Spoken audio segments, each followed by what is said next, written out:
Hello and welcome back. My name is Audrey Shantz and I'm a watercolor artist and a watercolor teacher. And today we are going to paint these sweet little tie-dye butterflies. For supplies today, we will need a pencil, any kind of pencil. This is a little kneaded eraser. This is 140-pound cold press watercolor paper. This one's the Canson brand. A little pen, a black pen, a felt tip pen, micron pen, anything like that. A watercolor paintbrush. This one is a Winsor & Newton size 10 round watercolor brush. This is the tip of the brush and this is the belly, so it works great. I usually just teach with one brush. Then some kind of watercolor paints. This is the set that I've got today. And a jar of water. And instead of paper towel, I like to use an actual towel. See, you can just get it wet and then it'll dry and you can keep using it so you don't have to go through as much paper towel. So let's go ahead and get started. Zoom in a little for you. Hopefully you can see. I know pencil's tricky. So let's observe it for a minute first. I think that's always a great start. It's like tie-dye, right? Isn't that so pretty? I'll show you a couple of them at the same time because ours will all be different. We really leaned into the circles on this one. So 4 circles in the corners and then also down the center of the butterfly. And we kind of looked for symmetry. So if you look at both of them, you'll see, you know, in the inside, dark purple, outside, dark purple. There's some orange on the sides, pink, and then orange. So you see it's really, and we're trying, so when we place colors, we'll be intentional to match them as we go. And the wings are basically the same on either side, and also they're kind of rounded out. So let's go ahead and get started. If we started with these little circles actually and placed them in the 4 corners, I think that's a good way to start. Press lightly with your pencil because then you can erase really freely, which means you can kind of just do anything you want because you know you can get rid of it, which I think is really helpful. So I've got 4 circles here, and then as we look, it's 1, 2, 3, 4, 5, 6 for me, and it might be something different for you. And they're just slightly curved somewhere in the center. There's space above and there's space below. So I'll just sort of pick center. Notice how I'm holding my pencil back like this. That might be helpful for you too. And I want to make sure they touch. And it's going to be pretty straight. 1, 2, 3, 4. I want to get 2 more. And I'm going to kind of tip it one direction towards the end, just for a little bit of a curve. Then as we look, where do these lines start? I think we come down at least 2 circles before we begin. And it's going to swoop up to the circle. So I'll come down 2, and from here, let's put a dot. Like we want to go to the base of that circle, round it out. I think that's something, you don't want these to look like flat, deflated footballs. And let's start this one. Before we even finish off the top of that wing, let's come up 2, and we're going to the sort of base, I guess, of the circle here. Round it out here as well. Okay, I'm pressing lightly because I know it's going to take me a second to kind of find the shape that I like. Maybe put a dot here. It's probably 2 circles, 1, 2, out. Then let's get it really rounded out and nice. If you go like this and have really flat, 1, you probably won't like the shape quite as much. And then 2, you don't have as much space to watercolor paint. Okay, so everything's symmetry in this. So we're going to get to the other side. Zoom in just a little for you. And same thing, I'm going to start about 2 circles down, put a dot where I'm going. And I want it to be rounded out. So I don't think that's going to be what I want, but I'll come back to it. 2 circles up, curve it out. Okay, and if that's not good yet, that's okay, we'll leave it. Remember, we're going to come out to about here, trying to match the other side. And then same thing, really round it out. Look for just very curved lines here. I just think it makes for kind of a cuter butterfly. But if you have a different way of doing butterflies, like you absolutely can, and you can just practice the painting technique. Look, not exactly the same. Do I care? I don't know. I mean, I could leave it, but I think maybe we'll just shift it a little bit so that they're more similar. Looking to make sure all these lines curve out as much as we want them to. And then let's erase anything we don't want to see later. So once we paint with watercolors over this, you won't be able to erase the pencil anymore. So let's just make sure it's kind of one line instead of, you know how I've got a bunch. It's like very sketchy. Good. Okay, so next we're gonna mix up some colors. And so you're gonna need your water and your paints. I'm gonna move my pencil and eraser out of the way. I don't need them anymore. And you kind of get to decide what colors you want to use. So, I mean, my set has 36 colors. I have a lot to play with here. See what you've got. And if you even just have a basic set, just grab what you can, mix what you can. So if you only have red and yellow and you want orange, mix them together.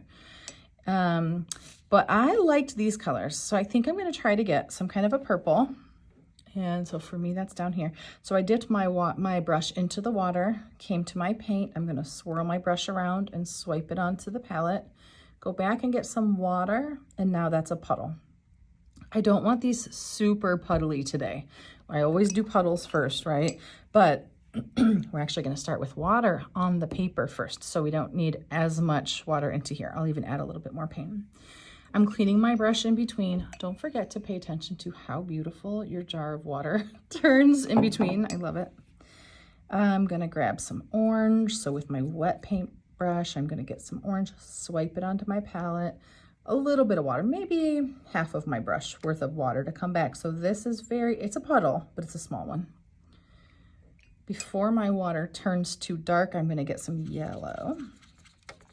And you'll be able to take from puddles or paints as we go. So don't feel like you're limited, but it's really nice to kind of plan ahead so that you you could just take from puddles and still have success. So let's see, what else do I want? I want pink.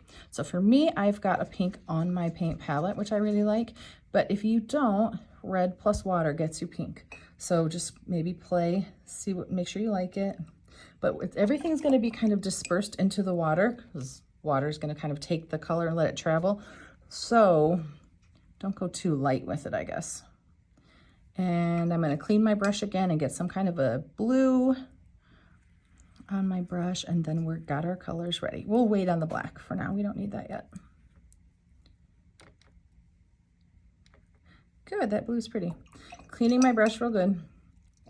You may need to get a fresh jar of water at this point. That's up to you.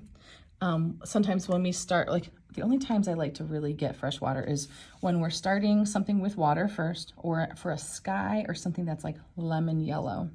But I think for this one, because I know we're adding colors into it, I'm gonna go ahead and my water looks like this. So, all right, taking water, and what I wanna fill in is the wings, but not the center and not the circles. So taking this, I can take the tip of my brush and run it along the edges. Leaning into the belly of my brush, I can fill this whole thing in efficiently. We need this whole thing to be wet to play with a wet on wet technique. So now same thing here. If this is already drying, you're gonna need to add water. So this is the kind of thing we'll check. Right now I can see the light reflecting on everything.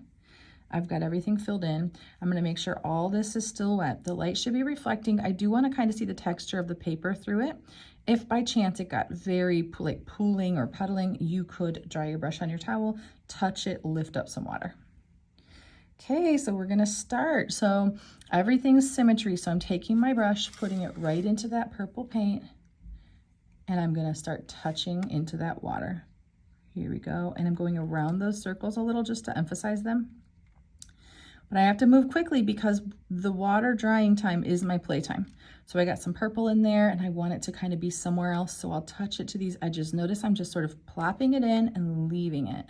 That's how you'll get the tie-dye lines. If you blend it yourself, that's fine, but you're not gonna get so many like interesting tie-dye where it's just traveling through. Okay, kind of quickly now, I cleaned my brush and dried it. I'm gonna just put maybe the tip of my brush into the water or not at all. And I'm gonna grab this pink paint and I'm gonna get it in here too. So up top, and whatever I do on one side, I'm doing on the other. 1, 2, 3, 4, and I'll do a little bit down here because I really like the pink. If you got a favorite color, add that one in a little bit more. Cleaned my brush out. I'm getting into this yellow now, getting some of that in. And I'm trying to do it kind of quickly because I don't want, otherwise like the purple's gonna keep traveling over. I want to see like pure yellow. So I'm plopping it in there now. And next I'm gonna go to orange. You don't actually have to clean your brush from yellow to orange unless you want to. Okay, orange, I guess I'm going in the corners. You kind of just look for where there's space. I'm touching it in, cleaning my brush, and I'm gonna get into the blue. And then basically we're gonna let it dry. So here's my blue. I'm just kind of adding a little bit of paint to it. And I guess I'll just go like this. Well, that will be interesting, won't it? And a little bit through here. So you could do this 30 times and make them different every time, and they would be so cute together. I'm adding a little bit of darkness along the edge just because I like it. Same thing here with the blue, and you're just playing. So if, let's say you're doing this blue and it just travels all the way over, that means you have too much water because the water is the avenue for it to travel, right? And if you're trying to do this and none of your colors are blending and you're so frustrated right now, like I see you just need more water. So the more water, the less control, the less water, the more control, and that's kind of a good one to keep in mind. So at this point, I'm gonna just give this one quick dry. This is the only time we'll need to dry it. If you don't have a dryer, if you don't have a heat gun, use a hair dryer. If you don't have either of those, just wait for a minute, do something else, come back to it. I'm gonna quick dry it. I would love to see someone make a whole page of these. I think that would be so cute. So I'm going to take my brush, dip the tip of it into my water and grab some black. I want a pile of black, but I want it to be small. Like I don't want much water in it. We want to have control, remember. The less water, the more control. So you see this? That's what I'm going to use. And maybe just a teeniest bit more. I'm going to zoom in because I really want you to see. We're also going to talk about lifting on here. So you may want to watch first and then do it, but that's up to you. So I'm circling it around, definitely touching the one underneath of it. I already got a little more out of control than I want. I probably could touch my brush to my towel and take some of that water off. But now I've got all of these done. Notice I circled my brush around and I made sure they touched the one underneath of it. Now though, I'm gonna clean my brush into my water jar and I'm gonna dry my brush on my towel and come back.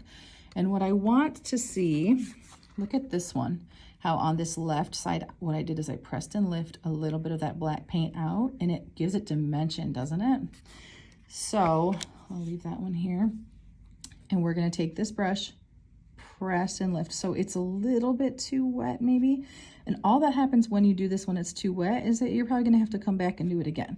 So I'm pressing a couple times, drying my brush on my towel, going to the next one, drying my brush. So I want to take that liquid out of there. We need it to keep drying.